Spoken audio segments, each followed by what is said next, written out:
नमस्कार दोस्तों, स्वागत है आपका आपके अपने यूट्यूब चैनल अमन प्रयास जीके जिसमें। तो जैसा कि फ्रेंड्स, आज है आपका 22 अक्टूबर और 22 अक्टूबर को आपका एसएससी एमटीएस का एग्ज़ाम था, जो कि आपका फर्स्ट का एग्ज़ाम समाप्त हो गया है।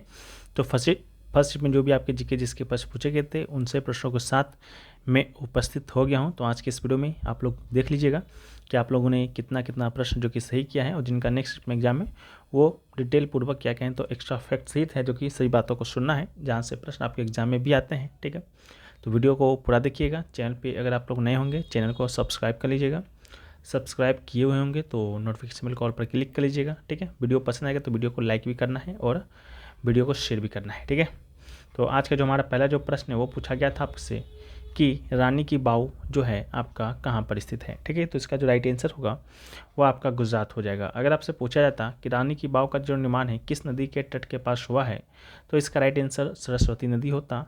गुजरात राज्य के पाटन जिले में ये स्थित है। ठीक है, इसके अलावा रानी की बाव भारत के गुजरात राज्य के पाटन में स्थित प्रसिद्ध बाबरी सीढ़ीदार कुआं है, जिसका निर्माण जो है चालुक्य वंश के शासन के दौरान हुआ था। 1980 में भारतीय पुरातत्व सर्वेक्षण ने इसे दोबारा खोज निकाला और 2014 में यूनेस्को के द्वारा विश्व विरासत वर्ग में सूचीबद्ध इसे किया गया था। अगर आपके पास 100 रुपये का जब नया नोट होगा ब्लू कलर वाला, उसके पीछे जब आप देखिएगा तो रानी के बाव का ही चित्रण है जो कि उसमें दर्शाया गया है। ठीक है, तो आप लोग के पास अगर है तो आप लोग निकाल कर एक बार देख लीजिएगा। ठीक है, रानी का बाव। वीडियो में आगे बढ़ते हैं, लेकिन उससे पहले दोस्तों बात कर लेते हैं टेक्स्ट बुक पर चल रहे कामयाबी एक्सप्रेस सेल के बारे में। अगर इस सेल के दौरान इनका आप ईयरली का text book pass pro purchase करते हैं तो आपको मात्र और मात्र 608 रुपये में मिलने वाला है। साथ में कूपन कोड अगर आप APG यूज करते हैं तो आपको यहाँ पर 13% का एक्स्ट्रा ऑफ भी मिलेगा। जिन लोगों को टेक्स्ट बुक के बारे में नहीं पता है, आपको बता दें, टेक्स्ट बुक जो है भारतवर्ष में जितने भी एग्ज़ाम होते हैं, चाहे एसएससी के द्वारा कनेक्ट कराया जाता हो, रेलवे के द्वारा, बैंक के द्वारा, या आपके स्टेट लेवल का एग्ज़ाम क्यों ना हो, उन सभी एग्ज़ामों का टेक्स्ट बुक आपको मॉक टेस्ट प्रोवाइड कराता है। यानी कि जिस लेवल के एग्ज़ाम में प्रश्न आपके आते हैं उस लेवल के मॉक टेस्ट आपको पहले ही टेक्स्ट बुक के द्वारा प्रोवाइड करा दिया जाता है, और साथ में साथ जो PYPs होते हैं यानी कि प्रीवियस पेपर होते हैं वो भी आपको यहाँ पर अवेलेबल कराया जाता है। लगभग 800 प्लस एग्जामों का आपको यहाँ पर 80,000 प्लस मॉक टेस्ट के साथ साथ 17,000 प्लस PYP जो है आपको यहाँ पर एक्सेस मिल जाता है अगर आप पास परचेज करते हैं 608 रुपये में। तो ठीक है, यानी कि एक पास परचेज करते हैं तो आपको सब एग्जामों का एक्सेस मिल जाता है। इसका जो लिंक है डिस्क्रिप्शन में दिया गया है, कमेंट सेक्शन में पिन किया हुआ रहेगा। बस आपसे निवेदन है कि जब भी आप परचेज करें तो कूपन कोड APG यूज जरूर करें। ठीक है, तो बढ़ते हैं नेक्स्ट वीडियो के नेक्स्ट प्रश्न में। तो नेक्स्ट प्रश्न है कि what is used in both alcohol production and bread making in alcohol production. ठीक है, तो इसका जो राइट आंसर होगा ईस्ट आपका राइट आंसर होगा। Yeast is used in both alcohol production and bread making in alcohol production. Yeast ferments sugars to produce ethanol and carbon dioxide. In bread making yeast ferments sugars to produce carbon dioxide which helps the rise. ठीक है, next question जो पूछा गया, census से 3 प्रश्न पूछा गया था। पहला जो प्रश्न था कि भारत की जनगणना 2011 के अनुसार भारत की 10 के वृद्धि दर लगभग कितना % था। ठीक है, तो इसका जो राइट आंसर था वो आपका 17.7% था। ठीक है, तो एक प्रश्न तो आपसे ये पूछा गया था कि इसकी वृद्धि दर भारत का कितना था। साक्षरता दर की बात करेंगे तो 74.04%। आदर्श वाक्य की बात करेंगे तो हमारी जनगणना हमारा भविष्य था। 11वीं जनगणना की बात करते हैं, 2011 की जनगणना की बात करते हैं तो ये 15वीं जनगणना था। 2 चरण में आयोजित हुआ था, गृह सूचीकरण और जनसंख्या की गणना। ठीक है, तो एक प्रश्न ये बना।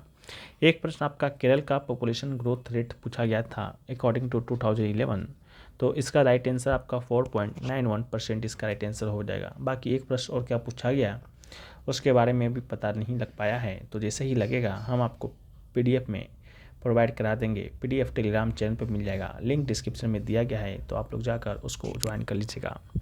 नेक्स्ट क्वेश्चन पूछा गया कि अल्ला मर्दवली का संबंध भारत के किस शास्त्रीय नृत्य से है। तो इसका राइट आंसर आपका भरतनाट्यम होगा। अल्ला मर्दवली एक प्रमुख भारतीय शास्त्रीय नृत्यंगना कोरियोग्राफर हैं और भारतीय शास्त्रीय नृत्य रूप भरतनाट्यम में पंडानुलर शैली के अग्रणी प्रतिपादक है। भरतनाट्यम जो कि तमिलनाडु का एक शास्त्रीय नृत्य है उसी से संबंधित है आपकी अल्ला मर्दवली। ठीक है, तो इसको याद रखिएगा।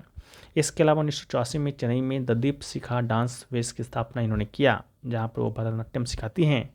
और 1991 में वैजयंती माला के बाद अनलावल बेली भारत सरकार से पद्मश्री से सम्मानित होने वाली दूसरी सबसे कम उम्र की नर्तकी भी बन गई थी।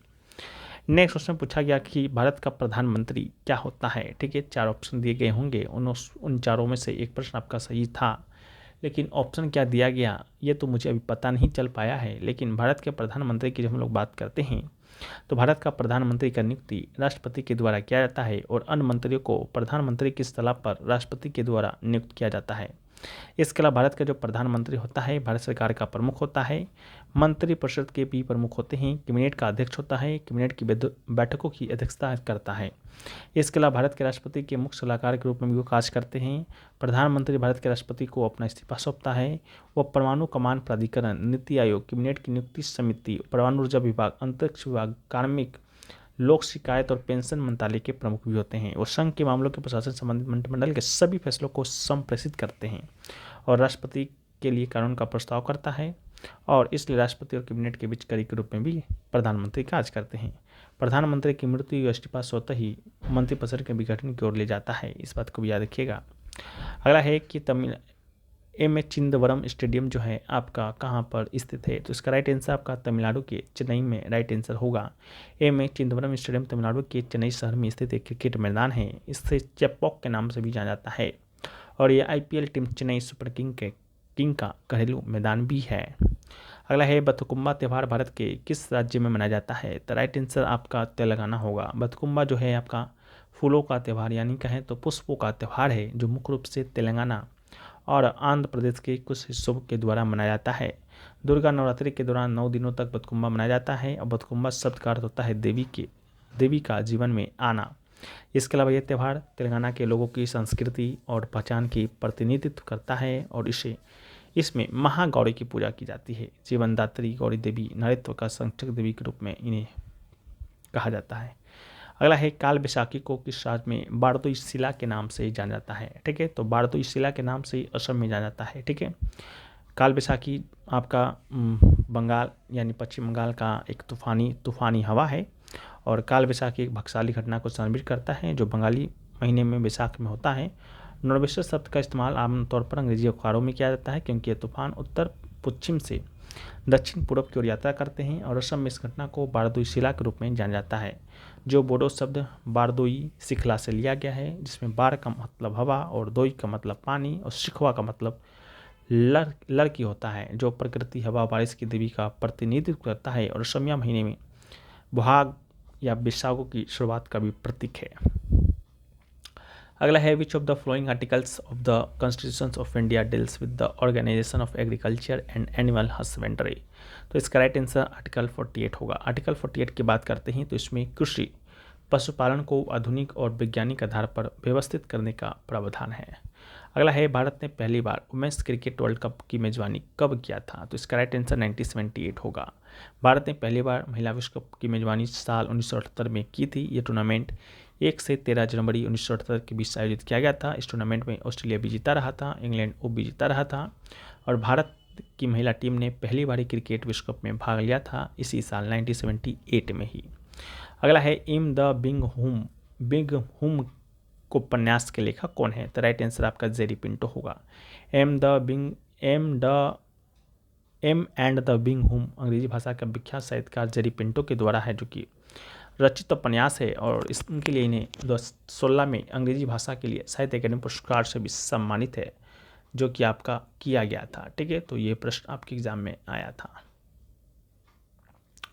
इसके अलावा भी और प्रश्न पूछे गए थे जैसा कि आपका पूछा गया था तापमान को कौन सा कारक प्रभावित नहीं करता है। ठीक है, तो तापमान की बात करेंगे तो आप लोग हमें कमेंट सेक्शन में बताइएगा कि इसका ऑप्शन क्या क्या दिया गया था। हम यहाँ पर आपको हिंट दे देते हैं। एक पूछा गया था तापमान को कौन सा कारक प्रभावित नहीं करता है, एक क्वेश्चन ये पूछा गया था। दूसरा क्वेश्चन आपसे पूछा गया फर्स्ट महिला एशिया कप से संबंधित। ठीक है, तो फर्स्ट महिला एशिया कप से आया था या वर्ल्ड कप आया था वो आप लोग क्लियरफाई कर दीजिएगा, हमें तो दोनों बताया गया। इसके अलावा एक क्वेश्चन आपका वन अधिनियम 1951 से आया। ठीक है, क्या प्रश्न आया ये भी मुझे नहीं पता अभी तक। ठीक है, तो आप लोग बताइएगा कि वन अधिनियम 1951 से क्या प्रश्न जो कि देखने को मिला था। एक आपका आया था कृषि में कृषि में कितनी प्रतिशत जनसंख्या लगी है, इस प्रकार करके भी कोई प्रश्न आपका आया था। ठीक है, तो ये भी हमें आप बताइएगा कमेंट सेक्शन में। ठीक है, जहाँ भी बता सकते हैं बताइएगा। ठीक है, तो ये क्वेश्चन पूछा गया था। बाकी सेंसस से 3 क्वेश्चन पूछा गया था, तीनों क्वेश्चन पता चल गया है। कृषि में कितनी प्रतिशत जनसंख्या है, ये क्वेश्चन पूछा गया। एक आपका फर्स्ट एंग्लो मराठी न्यूज़पेपर दर्पण एंड उनके राइटर से जुड़े 3 स्टेटमेंट पूछा गया था। अगर आपको 3 स्टेटमेंट मालूम है तो आप लोग हमें कमेंट सेक्शन में बताइएगा कि दर्पण जो आपका न्यूज़पेपर है उससे 3 स्टेटमेंट संबंधित कौन कौन सा आया था। ठीक है, बाकी प्राइम मिनिस्टर वाला में आपका रियल एग्जीक्यूटिव इसका राइट आंसर होगा, तो वो उसको राइट आंसर कर लीजिएगा। एक क्वेश्चन था आपका पद्म अवार्ड से। ठीक है, पद्म अवार्ड से आपका 4 स्टेटमेंट दिया गया था। क्या क्या स्टेटमेंट दिया गया था आप लोग हमें कमेंट सेक्शन में बताइएगा, और उसमें से सही आपको बताना था। ठीक है, तो आप लोग हमें बताइएगा क्या क्या 4 स्टेटमेंट दिए गए थे। ठीक है, तो ये क्वेश्चन पूछा गया। बाकी एक क्वेश्चन आपसे जो पूछा गया, NTOR कुछ संगठन है, उसके चेयरमैन का नाम पूछा गया था। हमने गूगल पे पर सर्च किया, हमें नहीं मिला। बाकी आप लोग जो भी एग्ज़ाम देकर आ रहे हैं बताइएगा कि इससे रिलेटेड आपके एग्ज़ाम में प्रश्न है जो कि क्या बना था। ठीक है, तो ये क्वेश्चन एक पूछा गया था। एक क्वेश्चन पूछा गया था कि आपका इनमें से कौन सा वेदर में नहीं होता है, वेदर में नहीं होता है, जिसका राइट आंसर था प्लांट। ठीक है, तो हमें आपने क्वेश्चन और आंसर दोनों बता दिया है। लैंग्वेज आप लोग कमेंट सेक्शन में हमें बता दीजिएगा। ठीक है, तो ये सभी प्रश्न आज के आपके फर्स्ट में पूछे गए थे। आशा करते हैं ये वीडियो आपको पसंद आया है। वीडियो पसंद आया है तो वीडियो को आप लोग लाइक कर दीजिएगा। चैनल पे अगर आप लोग नए हैं चैनल को सब्सक्राइब कर दीजिएगा। मिलते हैं हम लोग नेक्स्ट वीडियो में, जब तक के लिए जय हिंद फ्रेंड्स।